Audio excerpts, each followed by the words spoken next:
For over a decade, the Chinese Communist Party has been butchering thousands of prisoners of conscience for their organs, one of the most horrific genocides in modern history. Doctors schedule an exact day that foreign patients get an organ, whereas in the US, it usually takes around 2 years to find a match.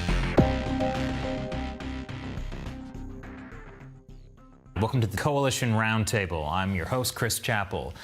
The Chinese Communist Party has been harvesting the organs of its citizens, prisoners of conscience. This has been a watershed year for the story, thanks in part to those who are joining me today. Let's talk a bit about the investigative process. How do we know this is happening? So are these live organ harvests? Yeah, always. Yeah.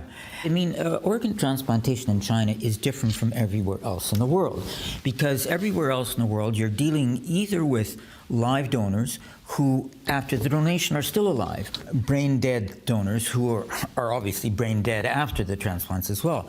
In China, you get people killed through the organ extraction, and that's only in China. How is getting an organ in China different from anywhere else in the world? Nowhere else in the world, to my knowledge, is the donor killed in the process. If you get a kidney from X country, you're probably getting one kidney and somebody's being paid a certain amount of money. It's not good for their health, of course, but in China, the donor is dead and the body's burned. And that's something that people find very hard to accept. And from the patient experience, there's a couple ways that's different. One is militarization. I mean, you don't normally have military personnel operating on you for a transplant elsewhere, but that's true in China. Another is they send you to the courts to figure out where to get the organ from. Or the courts don't normally serve as organ distribution centers anywhere else, but they certainly do in China. And another is the form of payment. It's often these red envelopes. You know, there's a lot of cash being thrown around, high amounts. It just reeks of corruption and undercover activity. Don't we estimate that it's about $8 or $9 billion a year they're getting now out of their industrial scale? That's a lot of people, a lot of salaries. Let's talk about the amount of time it takes to get an organ in the US versus in China. In China, you show up, you tell them when you're coming in advance and say, I want to get an organ, and you can book in advance, months in advance, if you want, a heart transplant, a liver transplant, whatever, a lung transplant. Organs where obviously somebody has to be killed for the organs, because, you know, a donor can't live without the heart. So you can book for somebody else to be killed months in advance, and that doesn't happen anywhere else in the world. You did the bloody harvest, you did the slaughter. Why did you make an update? What we did for Bloody Harvest and Slaughter is we just took the Communist Party of China's statements of volumes at face value. They said 10,000 a year, so we started saying, okay, where does this come from, 10,000 a year? But at some point, we realized, well, I mean, they lie about everything else. Why would they be telling the truth about this? So we decided we'd check that figure as well. It was checkable because we could go to the individual hospitals, and the individual hospitals were telling how many transplants they were doing, either their newsletters or research reports. We had bed counts, we had staff capacities, we had budgets, so we had a lot of different figures to cross-check volumes, and we were able to see whether the 10,000 was real or not.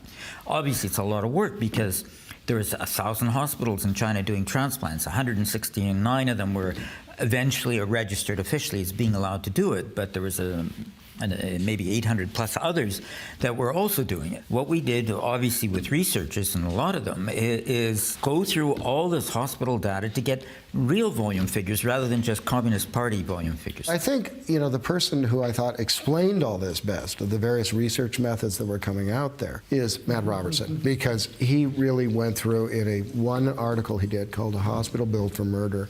He went through comprehensively all the different approaches, or what he called guerrilla numbers, to establishing transplant volumes. It's a brilliant article, Matt. Yeah, and that was on one hospital. I'm glad you brought that up. Matt, tell us about the Tianjin Hospital. I think our challenge all along has been to convince the diehard skeptics. And the original thought behind that was to try to bring this issue into one tangible thing that you can hold in your hand and kind of move around. So you feel a lot of the information in the Bloody Harvest and the slaughter, it was not enough to convince the skeptics? Because it sounds like there's a lot of information out there that was just on the table. First of all, they don't read the stuff. I mean, so that already makes it very difficult. Very difficult indeed. Just throw this away now. These diehard skeptics, they would just not read the stuff and then dismiss it. I've met with former senior people at major human rights organizations, and they don't know that it's for real, or they don't think it's for real. They're like, oh yeah, that issue. Yeah, but I thought it's like a bit, thrown together. They don't have this idea that it's like totally for real. So where's that gap coming from? Because it is such a difficult issue to study. Like if you look at any other major human rights issue in China over the last like 20 years or so, for others you've got like some document, for example, looking at orphanages in China that just like killed babies, like they let them starve to death in the cold. In that case there was someone who came out, like a doctor who escaped with a duffel bag of documents. And so that makes that one bulletproof. That was something that happened? Yeah. I mean, it's totally extraordinary. This was like the biggest story, China human rights story. But like this one is like so crazy. You have to go about it systematically. So you have to whack like 3, 4, 5 moles at once, because people always have these different objections to like, well, how do you know it's not death row? Like, how do you really know it's not death row? How do you really, really, really know it's not death row?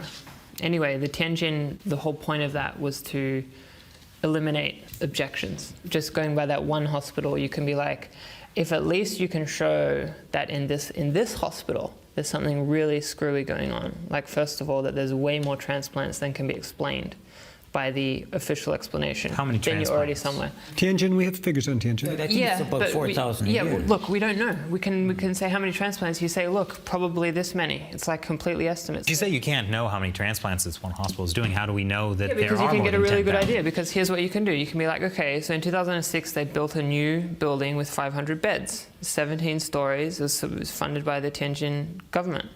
2006, like the next year, they moved a death row approval to the Supreme People's Court, and they severely dropped the number of people on death row.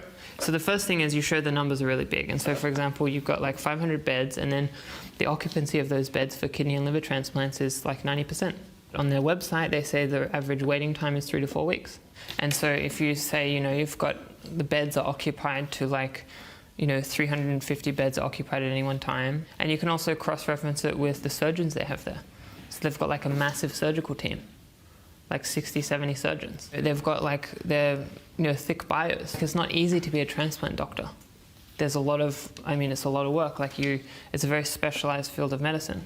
And so you just put all this together, and the first thing you establish is that the volume is simply huge. So like any skeptics out there who are watching this, like they have to explain who else is being killed. So if they don't think like Falun Gong, this is too crazy, then it's like, okay, so who?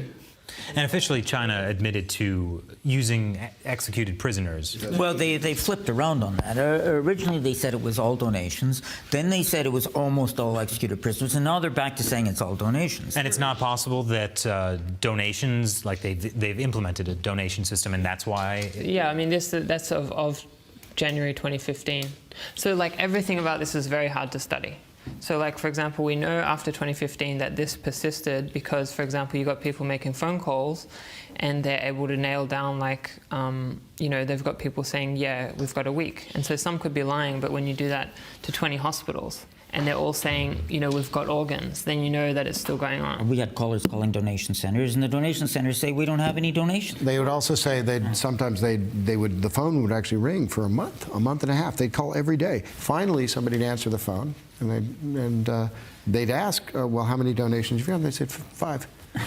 We went to Human Rights Watch, Amnesty International, and Human Rights in China almost in 2006. Natus and I both have been involved with Amnesty International in Canada, and they basically took a 7-year hold on this. They wouldn't agree that this was happening, and one of them told me privately is that they felt that if they raised this issue, they would lose all ability to lobby to get rid of the death penalty in China. So basically, for 7 years, head office for Amnesty then was in London. We were not allowed to get anywhere with Amnesty on this issue. We now have Amnesty fully on side with us as of about a year ago.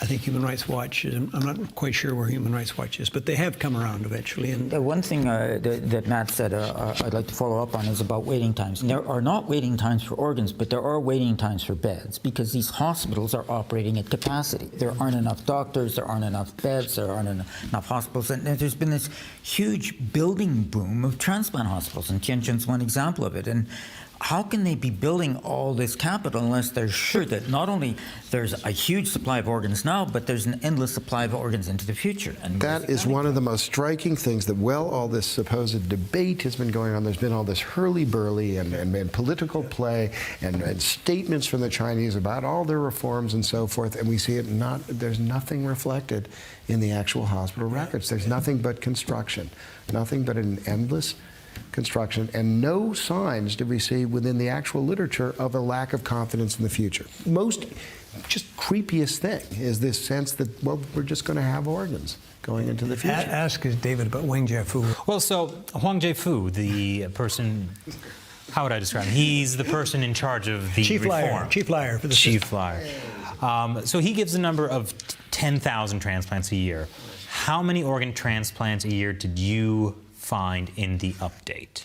Well, what we did is we didn't have a specific figure. We did a range between 60,000 and 100,000 a year. So he's saying 10,000, and you're saying 60 to 100,000 a year, and it's increasing over time because of the increasing capacity. So the earlier years maybe it was closer to 60,000, later years closer to 100,000. Wang Jiafu at one time was Deputy Minister of Health. He's the vice chair of the healthcare committee for the Communist Party. That's very important.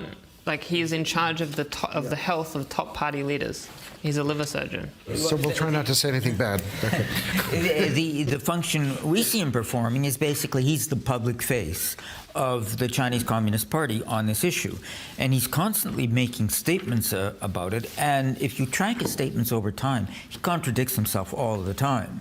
I mean, you can point to one thing about it, he says and says it's true or is it not. But if you look at a bunch of things he says, he's just contradicting himself. So it's just pointless even talking about what he says. Matt, I believe you have a story about Huang Jiafu and a liver surgery he did. Well, I think Huang Jiafu is great in what he shows us about the system. He did like this fancy liver transplant in 2005, in which he ordered 2 additional livers to be delivered to him personally. That, I mean, must have been removed like within 12 or 16 hours of his making the phone call.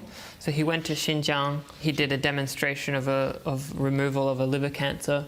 He found that he could that the operation was possible to perform an autologous transplant where he removes the liver, removes the cancer, and puts it back. In order to do so, he ordered 2 spare livers. So he called the 3rd Military Medical University in Chongqing and then his alma mater in Guangzhou, and got 2 extra livers, like flown on plane to him. How did you find out about this story? It's all in Chinese media. There are 4 articles all about it. Why is it impossible for a surgeon in the U.S. to order 2 livers? Well, who are you going to kill?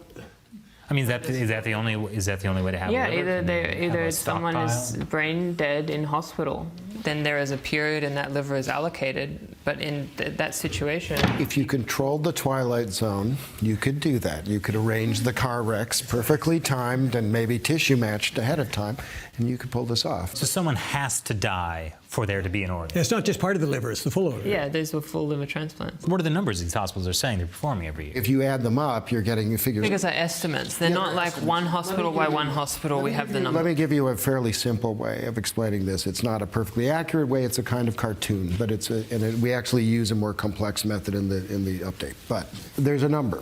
Give you a number. 146 hospitals who do kidney and liver transplants. That's not even a perfect number, but these are the ones who are sort of. They were registered, approved, registered and approved by the Ministry of Health. I believe there are others, but for the sake of argument. For the sake of the argument, let's take a fairly low number. These are just the high volume places because it makes it simpler. We're not doing hearts and we're just doing kidneys and livers. Those hospitals tend to have, and you start to see a pattern after looking at this data, and I've been looking at it for quite some time now. You see a pattern of at least 2 to 3 or 3 or 4 transplant teams, actually 20 to 30 transplant beds at least. Well, they have minimum. No, we'll get to the minimum requirements in a minute, but we don't even have to use those. You can just see this pattern. And a 20 to 30-day stay, and you tend to see 80 to 100% occupancy rates. What do you pull out of that? Well, one way to say is it possible that the average transplant center in China, ministry approved, is doing 1 transplant a day, just 1? With all this staff. Now, with all that staff, 2 to 3 transplants a day, and some of them are just sitting around twiddling their thumbs and not doing anything every day. But let's say they do 1 transplant a day. Well, that gives you a very simple number. 365 times 146, that's 52,000 transplants a year. So we're already at 52,000. Now, the fact is, the Ministry of Health actually demands that they have far more beds than that and a far larger staff than that. And they actually quota too, isn't it? Well, yeah, they have quotas, but the key thing is that they're asking for a lot more facilities than that. Well, now, fair enough. Me, David Kilgore, and David Matus are not walking around China with clipboards making sure that the Ministry of Health is getting their money's worth here. We're not doing that, so we can't say that that's right. But if it were true, if these hospitals are following the directives of the Ministry of Health that allow them to get that license, they would have to be doing about 80 to 90,000 transplants per year. Yeah, that's the minimum. That's the minimum. And now we haven't even gone into Matt's Tianjin Central Hospital at military-backed. 4,000 to 5,000. We haven't talked about Beijing 309 military hospital. The massive hospital. Yeah, which are way beyond the minimum. Now we're talking 3,000 to 4,000. These are, easily we start coming into these figures. I really wish we'd brought the update, because it's 700 pages, 2,300 footnotes. It's just massive. And most of it is on these extraordinary hospitals. It is mainly about hospitals which do 1,000 transplants or over every year. And you keep naming them off. It's mind-numbing, actually, to look at these. So how is it possible that Huang Zhefu is saying 10,000 a year, and you are the only people researching what seems to be obvious? It is an awful lot of work to go through all these individual hospitals and put together this information sort of bit by bit. With a story like this, why isn't everyone rushing to cover it? Oh, it's had a huge coverage. If you look on our website, you'll see that we've had 4 stories in the New York Times. The Times wouldn't touch this story for 6 years. Well, that's the thing. This story has been out 2006. 10 years later, the New York Times finally writes 4 articles. What happened? I think the answer is partly that it's a complex story, that it involves a lot of different pieces of evidence. There's not, like with some of the examples Matt gave, just sort of one thing you can point to. There's, of course, all the contrary communist propaganda. There's censorship in China. People are more concerned about what happens to them in their own neighborhood.